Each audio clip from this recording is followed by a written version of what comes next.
வணக்கம். சற்று முன் கிடைக்கப்பெற்ற மிக முக்கியமான செய்தி ஒன்று வெளியாகி உள்ளது. சுமார் 1000 கோடி ரூபாய் மிகப்பெரிய ஒரு ஊழலை செய்த அமைச்சர், பத்திரப்பதிவுத்துறை அமைச்சர் மூர்த்தி அவர்களை அமலாக்கத்துறை அதிகாரிகள் விசாரணை செய்வதற்காக டெல்லிக்கு அழைத்து செல்ல உள்ளார்கள்.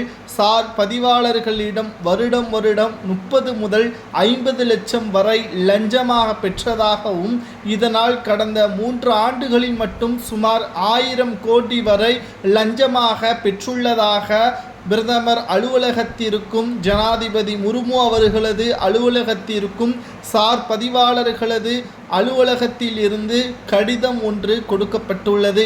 இந்த கடிதத்தின் அடிப்படையில் விசாரணையை தொடங்கிய அமலாக்கத்துறை அதிகாரிகளும் ஐடி துறை அதிகாரிகளும் தமிழகத்தில் இது சம்பந்தப்பட்ட நடவடிக்கைகள் பற்றியான கடந்த 2 நாட்களாக மேற்கொண்டு வருகிறார்கள்.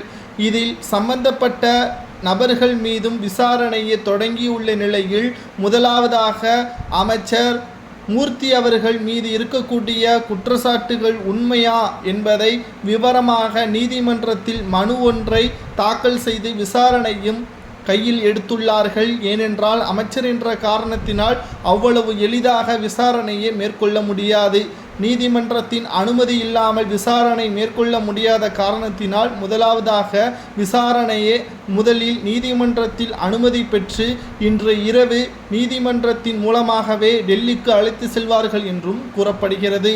சரி, எப்படி 1000 கோடி வரை ஊழல் செய்தார் என்ற தகவலை நாம் பார்க்கும் பொழுது 3 பிரிவாக சார் பதிவாளர்களது அலுவலகத்தை பிரித்துவிட்டார்.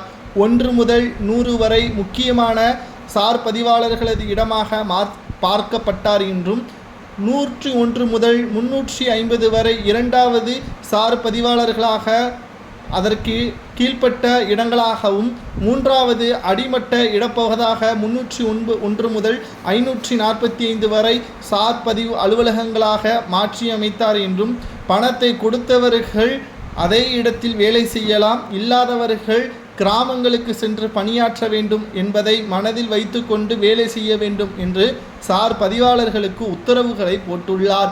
ஆனால் இந்த திட்டம் போடுவதனால் மக்கள் பயனடைவார்கள், சுழற்சி முறையில் வேலை செய்வார்கள். இதனால் மக்கள் தோய்வடையாமல் அவர்களது பணிகள் மீண்டும் சிறப்பாக விரைவாக கிடைக்கக்கூடும் என்பதை சுட்டிக்காட்டி, ஊழல் எதுவும் நடைபெறாது என்பதை சுட்டிக்காட்டி இந்த திட்டம் போடப்பட்டால் இதன் மூலமாகவே அவர்கள் பல லட்சங்கள் ஊழல் செய்வதாகவும் சார் பதிவாளர்கள் மூலமாக தற்பொழுது கடிதம் கொடுக்கப்பட்ட நிலையில் இன்று இரவு கைது செய்யப்பட்டு விசாரணையின் அடிப்படையில் குற்றவாளி என்றால் என்ன தண்டனை கொடுக்கலாம்